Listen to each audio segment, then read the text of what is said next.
Hi guys, welcome to Trending GH. We're here to discuss all the things that has been trending on social media. It's been an exciting week. Like Sarkodie had a whole banter with the president of the land. There's so much else that happened, but first, Nana, you look fine. Thank you.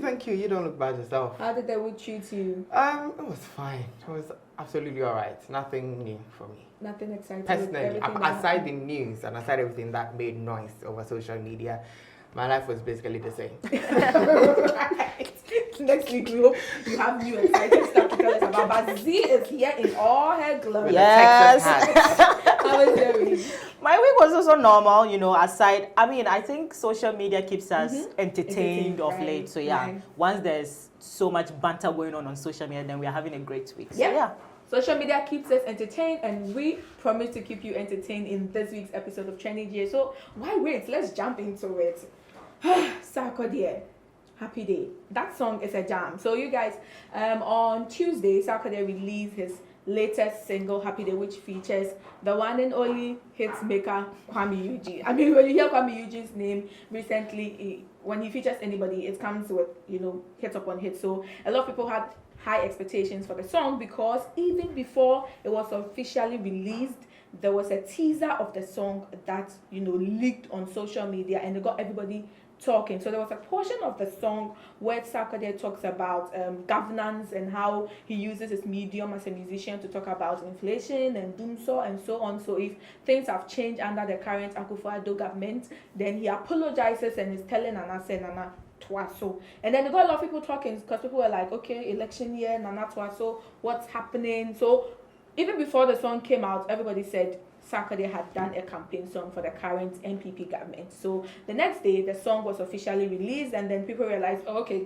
so it wasn't really about campaigning, but it was just a line or two in it. But still, once there is that element of Nana Twaso and then the whole governance thing in, people just attributed it to a campaign. I feel over the week they've been trying to deny and say it's not a campaign song, it's a campaign song, it's not a campaign song, it's a campaign song. So what do you think? Do you think you've heard the song, right? Yes, I have. Do you think it's a campaign song?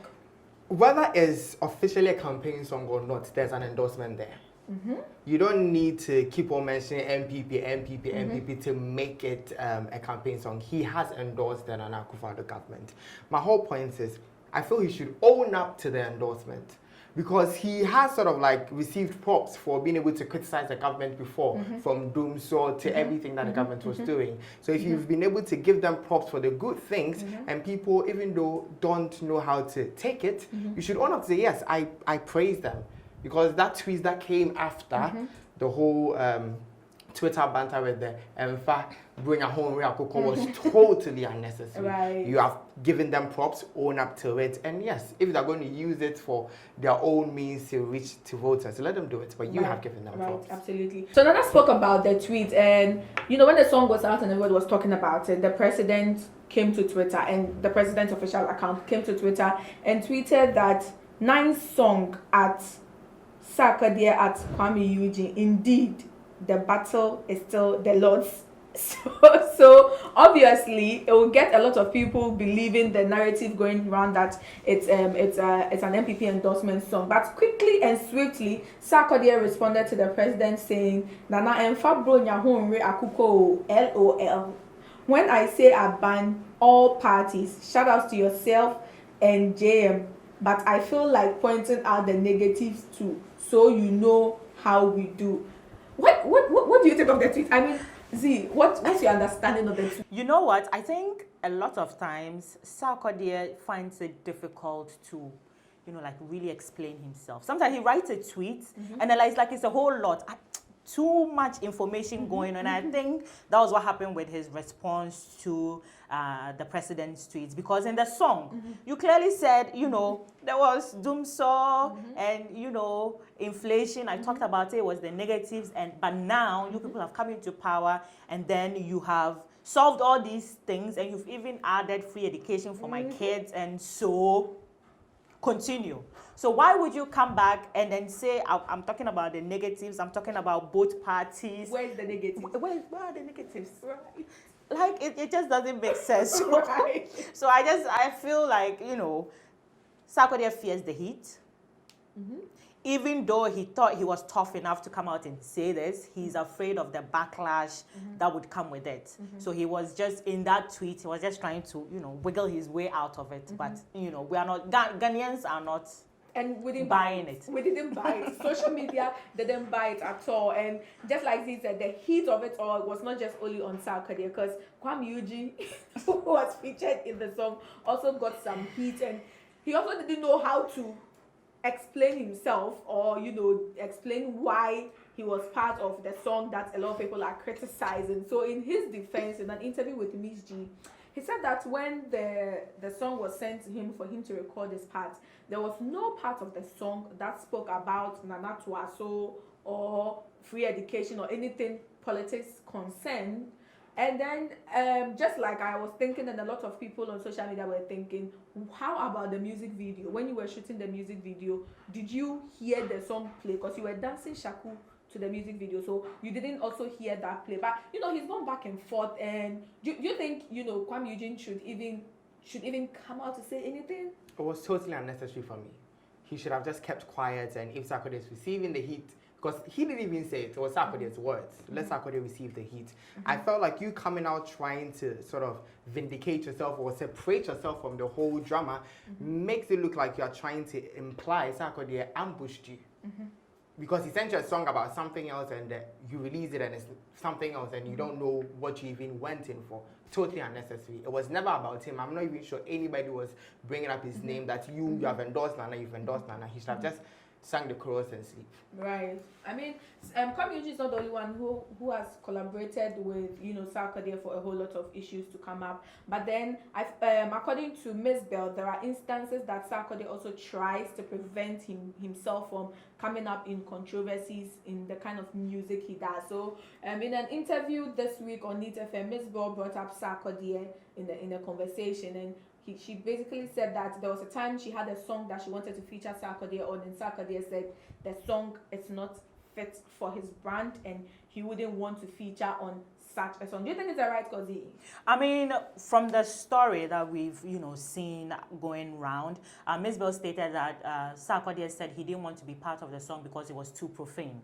And Ms. Bell at the time was coming up, she was, profanity was a part of her brand. So in a sense, I think Sarkodie just didn't want to be part of that profanity brand. That doesn't mean that Sarkodie does not say profane things in his music. Absolutely. But then I feel like, even though Sarkodie says it, it's not out, it's not like who he is, but Miss Bell was portraying it as who she is. Like it was just there. I'm Miss Bell, I like I'm sexual, I'm profane and all that. So I feel like, if Sarkodie didn't want to be attached to that at the time, and probably, I'm sure it was maybe back in the day when Sarkodie was still coming up. Right. So he wanted to probably, he was focused on building a certain type of brand. So I understand if, Sarkodie decided to stay out of it. Absolutely. So guys, that's it about our conversation for Sarkodie, but it's still election season. I mean, we are very close to December, so most people are gearing up, preparing for the election, and even the celebrities themselves are preparing for elections, and some have decided to go very public about where they stand in terms of political party support. And one of such person is Samini. Earlier this week, high-grade music leader Samini went very public with his support for the National Patriotic Party. He released a campaign song which was uploaded onto social media, the official social media account of the president and the MPP party. And it had a video, it came with a video which shows the presidency's journey from 2016 to 2020, and it encourages people to, keep the president in power. Poyaga, poyaga, poyaga. Celebrity endorsements. I think over the years people have spoke about how celebrities influence people, so they should kind of like stay away from politics and not influence the masses. But this is the case that some of your favorites are publicly coming out to say that this is who I think should do. So do this and do that. Do you think it's right, Z? Listen, I agree when celebrities come out to influence things, brands, products and stuff. But honestly, I don't think celebrities have any influence when it comes to politics.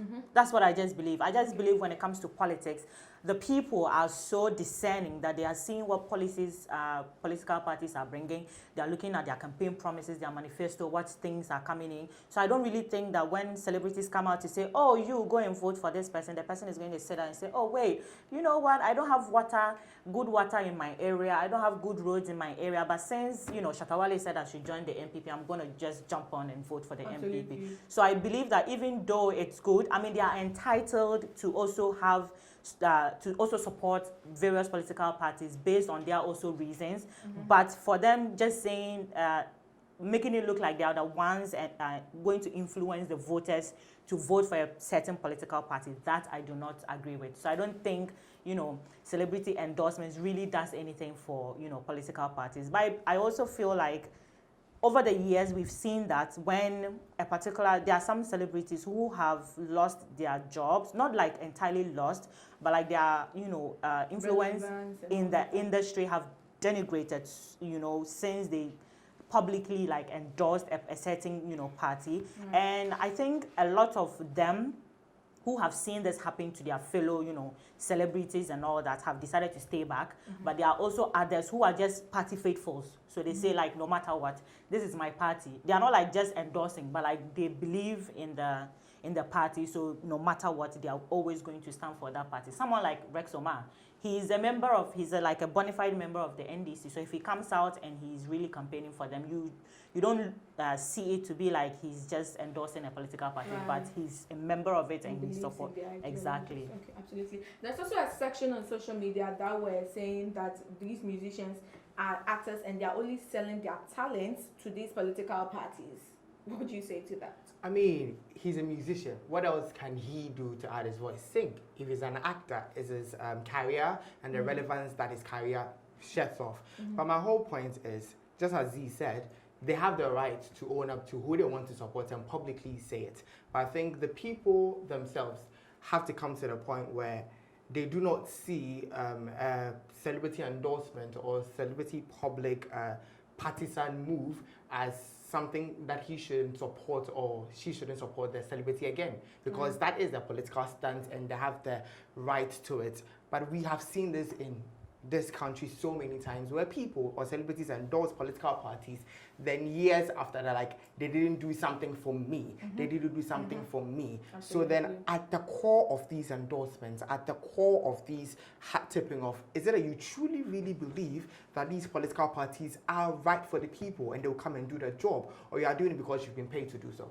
Exactly. So you should make sure that whether people are going to follow you or not, you are doing it because you genuinely believe in them, and it's not because of any personal, selfish, ulterior motive you have, but because you think that they have done something well, that they should continue.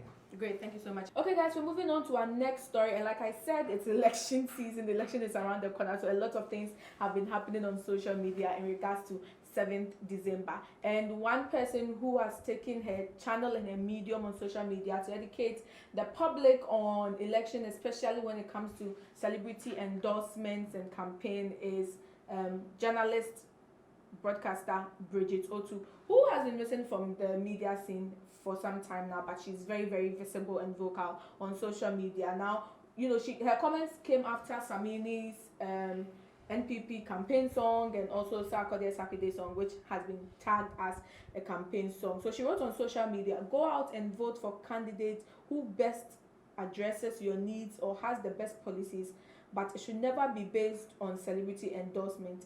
People whose interests are tied to how much they are paid, 70,000 into brackets, and they are no different from the politician you describe as corrupt. My question is, if I'm a celebrity and like you gave in your earlier point, you use your talent because your talent is needed, does that make you corrupt? Because you are being paid to make a song, does that make you corrupt? No, I think the reason why she's saying they might be corrupt is they are not telling the truth. They are also telling people to go vote for somebody because of their own personal motives, and it's not because the person has done anything wrong. So if you aid and abet corruption, are you not corrupt? Because if you know the government is corrupt and you're not telling the people that are corrupt and say, oh yes, Kotumano, you are equally complicit or in the whole corruption. So how are you corrupt? Okay. But moving on, another person who is also on the views that celebrities can do what they want because it's their craft is former President John Dramani Mahama. And his actually came as a surprise to a lot of people because with the current song making rounds, a lot of people thought it was against him because all the songs were, in favor of his opponent. So in an interview on Star FM, he was questioned about the songs and how he feels about them. And according to him, he's a fan of Samini music. He's loved his music for years. He loves Sarkodie's music, and they are great musicians and they are great artists. But he feels when musicians publicly campaign for political parties, it goes to affect their careers because the opposing team, the opposing party's members might not patronize their music and might not become their fans, and in the end it would affect their personal career. So he doesn't have a problem with they endorsing anyone they want, but he feels for himself he wouldn't use musicians or celebrity campaigns this year, as he's learned over the years that it might go to affect his points. And a lot of people agreed with him. Do you agree with him? I do. I felt like that was the most honest like he's ever been when it comes to this particular issue, because we've seen it in 2016. He was like the NDC was like the core around celebrities. There was so many celebrity endorsements. I remember the Mahama Stadium, Mahama the Stadium, Shatawale, Gomez Bell, a host of others. And now, even though Shatawale is a bigger brand, nothing in this country is going to bring his career down. Absolutely. So he is out of it. But there were others that came out publicly who supported him and whose careers have been backtracked. Like a lot of people were against them, and it came to a point. I also feel like these celebrities also caused him his downfall in a way, because now even those celebrities have become so attached to the NDC that even when they have their own personal, scandals going on, they attribute it to the NDC. So I think John Dramani Mahama learned his lesson, and what he said about, just allowing the people to believe in the policies, your campaign promises, your manifesto, what you are bringing to the table is far more important than going to hire some celebrities, paying them money and letting them come to just make some noise, and in the end it affects them rather, and then it doesn't only even affect them, it affects the party too. Absolutely. So yeah, I think absolutely. On that point, we are going for a short break. We'll be right back. Hi guys, welcome back to Trendy Jet. We're discussing all the trends from this week. Drop in the comment section below and let us know your thoughts on all the stories that we've discussed so far. Now moving on to our next story, it's about the man John Dumelo, actor turned politician John Dumelo, who is fighting for a seat in parliament during this year's elections. Now, in an interview with Ameyaw TV, John had a few things to say about election and election rigging and what so not, which didn't seem a lot pleasing to the public. So he was talking about how over the years their opponents seem to rig elections into their favor and his party lets go, but this year they are planning on being extra vigilant and beating to the pulp anyone who tries to rig any of the constituency's election process. And a lot of people felt it was not right, because what had been preached over and over and over again is how to prevent election violence from escalating into something else. And it starts with these very little comments that gets people going to do certain things. And for an actor and also someone trying to get a seat in parliament, it was absolutely wrong. So there was a whole lot of conversations about it. But I do feel like because I'm applying for a seat in parliament and I feel some things are wrong and I want to say them, I shouldn't say them. No, first of all, John Dumelo, a man who has serious political ambitions even to the presidency, has a loose tongue. This is not the first time he said something and didn't word it right. When he did that interview on City TV, where he ended up implying that the NDC doesn't go for intellectual people, when what he wanted to say was that they're inclusive when it comes to all types of people. He has not found ways to word his thoughts and intentions right. And the same thing with this, that more regulations I feel like he gets lost in the moment. Maybe he wanted the crowd to scream his name, whatever it is. He needs to find perfect ways to word his intentions and thoughts. Maybe try communications. Let somebody write it down for him. He needs to train his communication strategy because, to be very honest, it's bad. But he didn't immediately react to the backlash that he got from the video. He waited a few days later and he came on Twitter to issue what seemed like an apology and also didn't seem like an apology. So he wrote, "I am wholeheartedly sorry for my comments in the said video. I am a man of peace and would always promote peace. Let's make Ghana and Ameyaw West a better place." What said video? Even though it was going wrong, I felt he could have put the video there, say so and so. But if you leave it as the said video, I thought it was not on. He didn't own up to it fully. Is he? What's your Yes, I before I touch on that, I also want to say that on the whole issue of what he said in the video about beating up his opponents if they try to rig the election, John hasn't come off as a violent opponent all through his campaign process. We've seen pictures of him shaking hands with Lydia, who is the MPP aspirant for this their constituency. We've seen them hugging, we've seen them talking. Right. So if he had anything against their opponents in that regard, it would come off in the like the campaign they wouldn't even be seen eye to eye. Okay. But I think that he was carried away in the moment, and so that's how come he made those comments. But the apology, John, you really need to come back again, because that wasn't an apology. It doesn't, when you were speaking, excuse me to say, you were speaking in the local dialect, which means that the people you were talking to at the time were probably locals. Right. And so if you come out with this short apology and Twitter, make it on Twitter, when the locals are not on Twitter, it doesn't come off. Just could have, the right apology would be for you to do make a video, speak in the same dialect that you use in the the original video, apologize in the dialect, and send a message of peace to the people of your constituency and to the people of Ghana. I think that is what John should do. And this Twitter short "I am sorry" thing is it's just not working. Absolutely not working. But other things have been working for John behind the scenes. For the past 4 years, he's been a student of GIMPA, and then he graduated this week. So congratulations to John. But he did something very exciting, which got a lot of people praising him as well. So in 1 week, he received backlash and he received praise on the other side. So earlier this year, in August, he made a promise to distribute 4,000 laptops to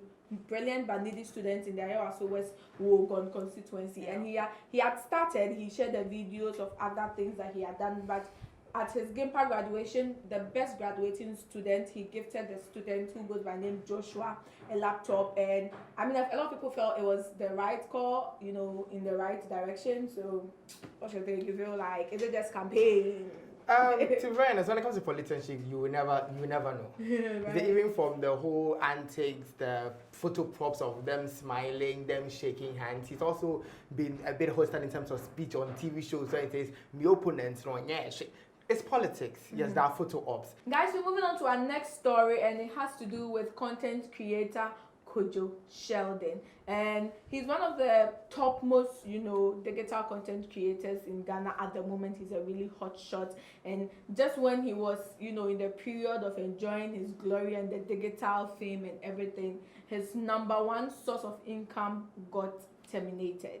So on Tuesday, in the news went viral that the original Kojo Sheldon account, which had over 140k subscribers, could not be found on YouTube anymore, and it got a lot of people worried because it was the same day he had reacted to Sarkodie and Kwame Eugene's Happy Day song. So there were a lot of misconceptions that his account got terminated because of copyright issues. But then the following day, he came out to explain that his account was hacked by some Japanese hackers who took over his Google account and started uploading mysterious content on his channel, and then YouTube took it upon themselves to close down the channel because apparently the content they were putting out was very harmful. So there is no guarantee that he might get it back, but he quickly bounced back to his feet and created a new account, and in less than 2 hours he had almost 2k subscribers, and some of the videos he re-uploaded had almost 5K, 11K, even as it's now, it's shot up much as to 10K subscribers. But what do you think of the whole situation and about it? It's unfortunate, basically. I mean, he has had a lot of banters on Twitter, so maybe people are like, he's not all that good, he's not all that funny, and this happened. So if you jubilated because of this, you're a bad person, and that's what he needs to say. But I like his spirit. He's created, and I think with that spirit, he won't lose. He still has his audience, so I hope they go and subscribe. If you are there, if you love Kojo's content, come subscribe and let's see him back at the top, because yes, he was doing some great work. Absolutely. So in the latest episode of Kennedy Japan and Tracy Boache's feud, Season 3. episode 6, Kennedy was on his favorite show, Net2 TV's The Host, and I don't know how always Tracy's name ends up in a political show that discusses political issues and trends, but in his interview that day, he was talking about how he had made research about Tracy Boache's background, and Tracy Boache knew for I said tablaba. I can't describe that in English, but Ken says Tracy Boache's knew for is tablaba. And Tracy Boache says, I have been silent for too long. Way too long. After the whole Papano saga, she went on the low trying to be, all about herself and her family. But that one triggered her, and I think her response was the worst I've seen Tracy outburst on social media. So she quickly, as soon as she saw the interview, took her phone and started recording. She recorded about over 5 minutes video of non-stop degrading insults, comments, words that you would never even imagine, someone say about Honorable Kennedy Ejapon. And obviously there was a recap to that the following day. But you feel like Tracy should always respond to Ken, because it looks like Ken would always come at Tracy. Listen, it's not about Tracy or any other person that Ken has attacked response. It's about the man Kennedy Ejapon himself. You're a politician. Stick to your politics and stop revealing secrets of people. He has made it look like he's the secret holder in Ghana. Like, I have everyone's secret. I have this information about this person. Kennedy Ejapon, focus on building your... I'm sure you are doing amazing work for your constituency, but that is what you have been elected to do. And that show that you go on, frequently to talk about, it's a political show. So focus on, that, and stop attacking these people. I feel if you don't say something, if you don't step on somebody's shoes, the person is not going to come out, toes, the person is not going to come out and also, attack you. People react differently to things. There could be someone that Ken is going to talk about and the person will go silent. There's another person too who wouldn't be silent and would want to react or, hit back at Ken. So I think that, Tracy is an best person. So definitely, if you say something about her, she's going to come out and respond to you. But honestly, the thing, it's in the hands of Kennedy Ejapon. Just stop talking about every other person in Ghana and start talking more about yourself, please. Absolutely. someone who also didn't go talking about herself, but kind of like made things up and is now going to face the consequence of it, is number one lover of Stonebwoy, Aisha Modi. Earlier this year, or let me say a few weeks ago, she was on Delay show where she was talking about her beginnings and how she gained prominence in the Ghana music industry. And she made a very shocking revelation that as far back as the 2000s, when Obrafour released the Paimuka album, that would even be in the 90s, because Obrafour celebrated the 20th anniversary quite recently. She funded that project with $45,000. Now the news, when the interview went viral and Obrafour got to see the interview, he quickly reached out and said that it's not true. So he gave Aisha a maximum number of days to come out and retract the statement. But that rather infuriated Aisha, who went on to say she's going to curse Obrafour for coming out to deny that information and all of that. And everybody thought that was going to be the end of the story, or maybe they solved it behind the scenes. But this week we woke up to Obrafour, through his legal counsel, sending a writ of sermon to Aisha, Delay and the Delay Show for defaming him on their show, for saying things that are not true about him on the show, and he's demanding an amount of 800,000 Ghana cedi from them, a retraction on social media, and also a written retraction in the Daily Graphic newspaper. Is it the right call? Yes, definitely. Obrafour is a brand, a legendary brand who is spun through the years. So for somebody to threaten the integrity of or credibility of his brand, yes, he has every right to take them up to court. But my whole problem, I hope this goes a long way to sort of like prove something to Delay, that it is not always that you sort of like fish out certain controversial statements from your guests to make the headlines. But then again, I really feel she's blameless in all this. She just asked the question. Right. She's not the messenger. She said what she had to say, and she couldn't say I'm going to take it out or not because she doesn't know the truth of it. So I feel like Aisha should be the one being sued. But then Obrafour has done what he has to do, and let's see how it goes. Just in this country, sometimes all these things end up on social media, and that's where it ends. So let's see how it goes. But see your take on it. I feel like with Nana just said, Delay can't be blamed. But when the interview first came out, Obrafour quickly came out to say it wasn't true. So I'm thinking what Obrafour was expecting for Delay and his team to do is say that we can't be held responsible or release something to respond to his demands, and then maybe they wouldn't have been added to the lawsuit. Exactly, I agree with what you just said. That is what they should have done, to say that we can be held responsible. But Ghana, sometimes we don't really know the implications of some of the things. There are like laws and regulations surrounding everything in every production.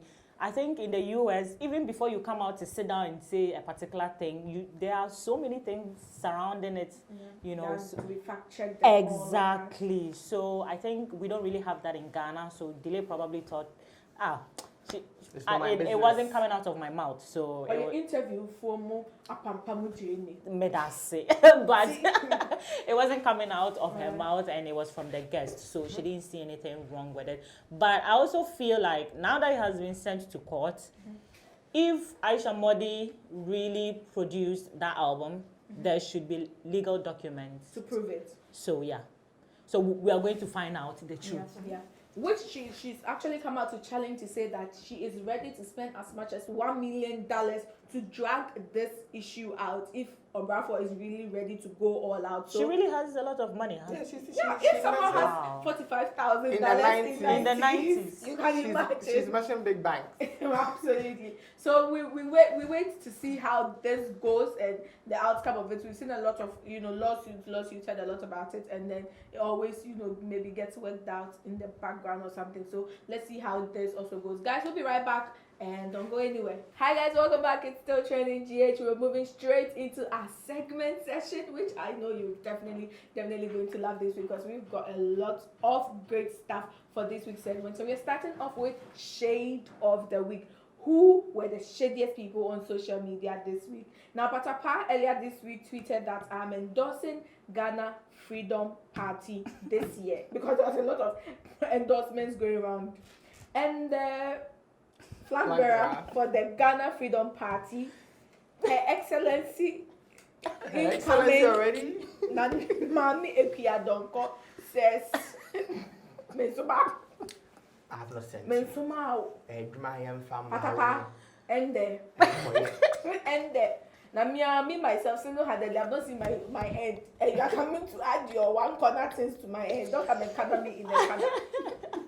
So please. See her. But see her. You didn't see her.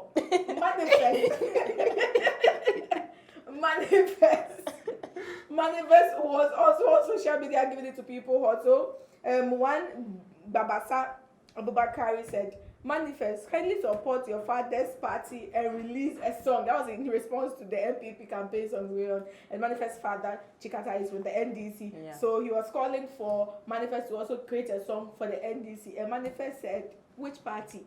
Birthday party or Christmas? Outdoor it. It's the fact that he doesn't even acknowledge That his we are father's talking about party for politics. me, right? You About politics. don't even know that we are talking about politics. That kills me.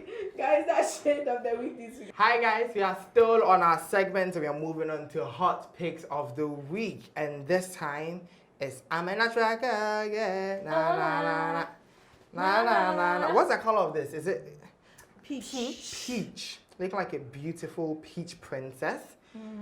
Is it a kimono? It's the tie for me. It's the leg for me. The hues, the hair, and I don't know, there's the smile, there's a belt in there, I don't know what it is, but she looks absolutely gorgeous. Looks like for a photo shoot or a music video. And yeah, I think that those are shots from her Hallelujah music video. Yeah. She looks amazing. And that is Ms. V, our hot picks of the week, guys. That was Hot Picks, you guys. Our next segment is All Moments of the Week. And this week, the person whose kids are giving us all the feels this week is Kafui Danku and her two adorable kids. They were spotted in a photo shoot this week, and the poses, my oh my, so cute. Our last and final segment for this week is Throwback, and we always dig into the past and bring out some really photos of our celebrities from when they were coming up. And this week, we're featuring the one and only lawyer Bakope, celebrity lawyer in Ghana, Miss Sandra Ankobia. And where did the ass go? That's all I can say. Where did the ass go? Where did the ass go? Guys, she has come a long way. Even her face looks different. Yeah, even her hair. It's a whole upgrade. Yeah. Yes. And I mean, we love glow Time ups. served her well. Yeah, we love glow ups. But yeah, that's Money says Money you too. better. Time says Time you without the money will not serve you. You'll be backwards. You'll still be digging into the future. I'm serious. But yeah, guys, that was our throwback for this week.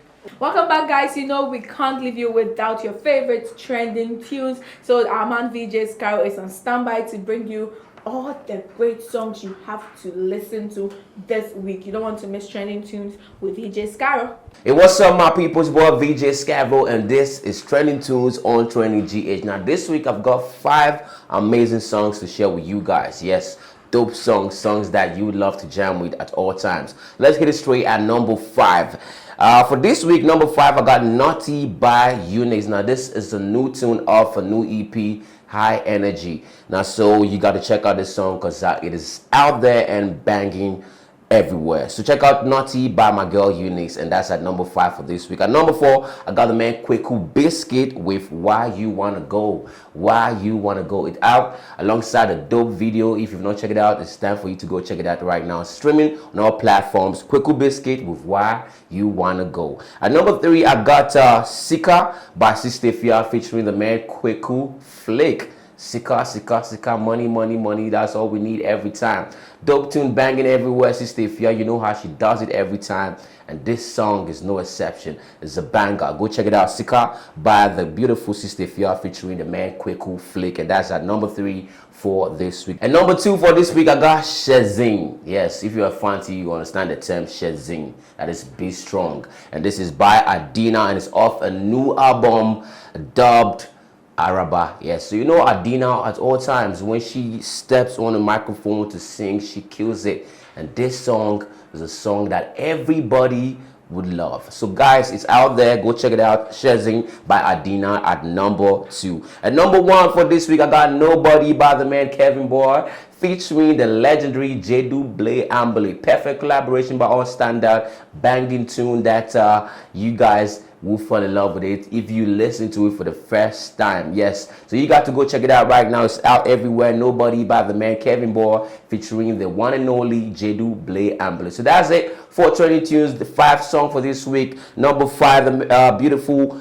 talented Unix with Naughty. Number 4, Kweku Biscuit with Why You Wanna Go. And number 3, Sika by Sister Fia featuring the man Kweku Flake. And number 2, Shezing by Adina off the Araba album. And number 1, Nobody by the man Kevin Boy featuring the legendary Jedu Blay Ambly. So that's all I got for you today on Trending Tunes. Do make a day same time next week for the best music update.